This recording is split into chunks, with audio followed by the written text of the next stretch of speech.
It was early in the morning when Ali arrived at the airport, holding his suitcase tightly as he stepped through the large glass doors, feeling both excited and nervous at the same time, because this was his first time traveling alone, and everything around him felt new, fast, and slightly overwhelming.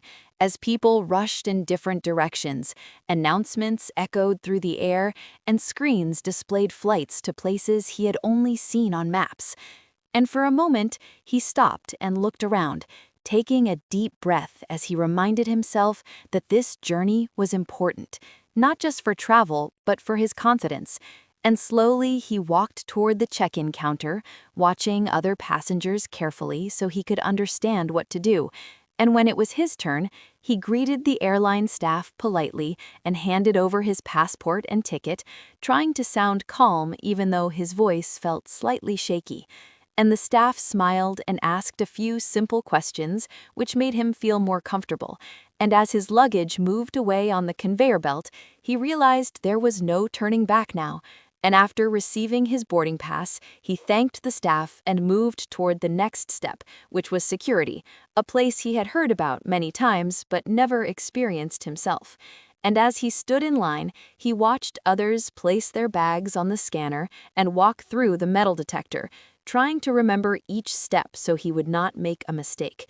And when his turn came, he followed the instructions carefully, placing his belongings in a tray and stepping forward slowly, his heart beating faster as he passed through the machine.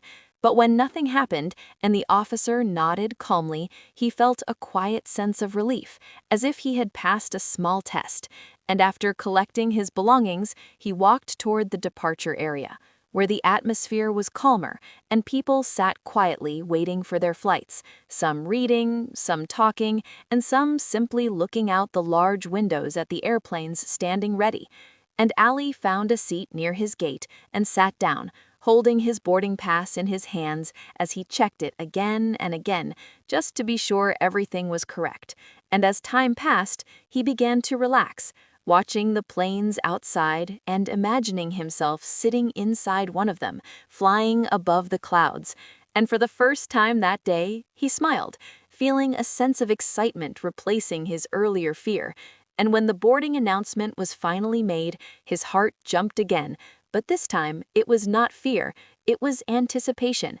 And he stood up, joined the line, and slowly moved forward, showing his boarding pass to the staff before stepping onto the plane. And as he entered, he looked around with curiosity, noticing the rows of seats, the soft lighting, and the quiet voices of other passengers settling in. And he found his seat by the window and sat down carefully, placing his bag beside him. And as the plane prepared for takeoff, he looked out the window and saw the airport getting smaller, the runway stretching ahead, and the sky opening wide. And in that moment, he realized something important, that the journey he had feared so much was not as difficult as he had imagined, and that every step, from entering the airport to sitting on the plane, had taught him something new, not just about travel, but about himself. And as the plane finally lifted into the sky, leaving the ground behind, Ali felt proud, because he had faced his fear, followed the process, and completed his first journey alone. And he knew that this was only the beginning, because now the world did not feel so far away anymore, and neither did his confidence, which had quietly grown with every step he took inside the airport that day.